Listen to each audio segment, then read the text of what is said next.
We often think of civilization as something that rises, but what if I told you? We didn't rise, we were cooked? Yeah, that's right. Civilizations didn't just happen overnight. They were slow cooked, shaped by one of the most powerful forces in nature, fire. Stay tuned, because we're about to break down how fire, yes, the same thing you use to roast marshmallows, was responsible for building human societies as we know them today. Think about it, fire isn't just about food. It's about people.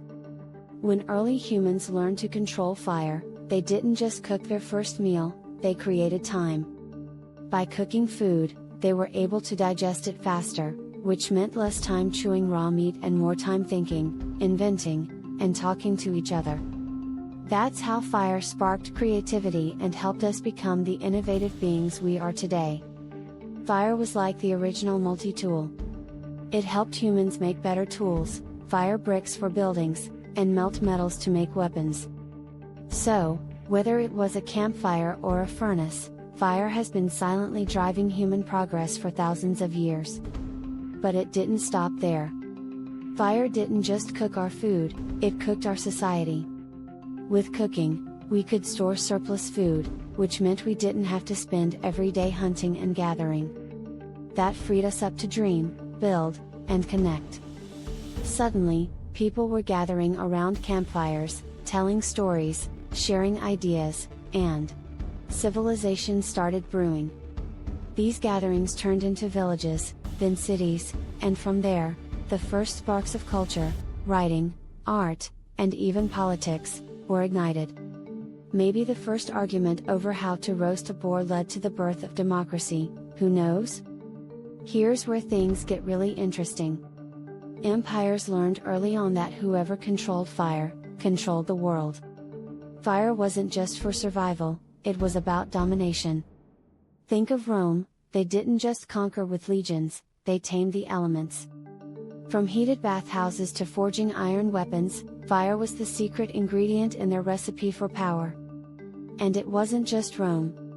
The Greeks, Egyptians, and Chinese all knew that mastering fire, especially for metallurgy, was key to expanding their influence and securing wealth. Now, fast forward to today. You might think fire isn't that important anymore. I mean, we have electric stoves, microwaves, and computers, right? But guess what?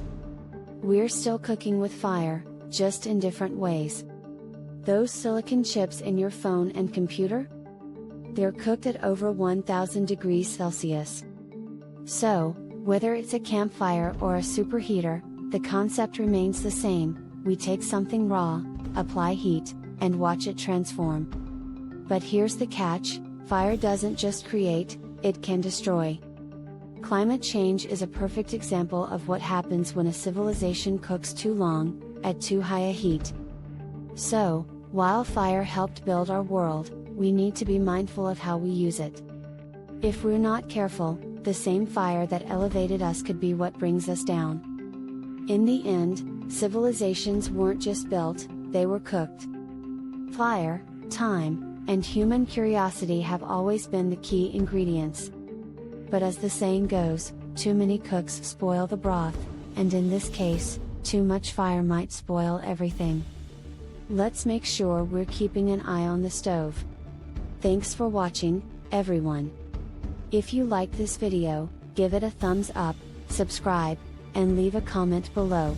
What's your take on the role of fire in shaping civilization? See you next time.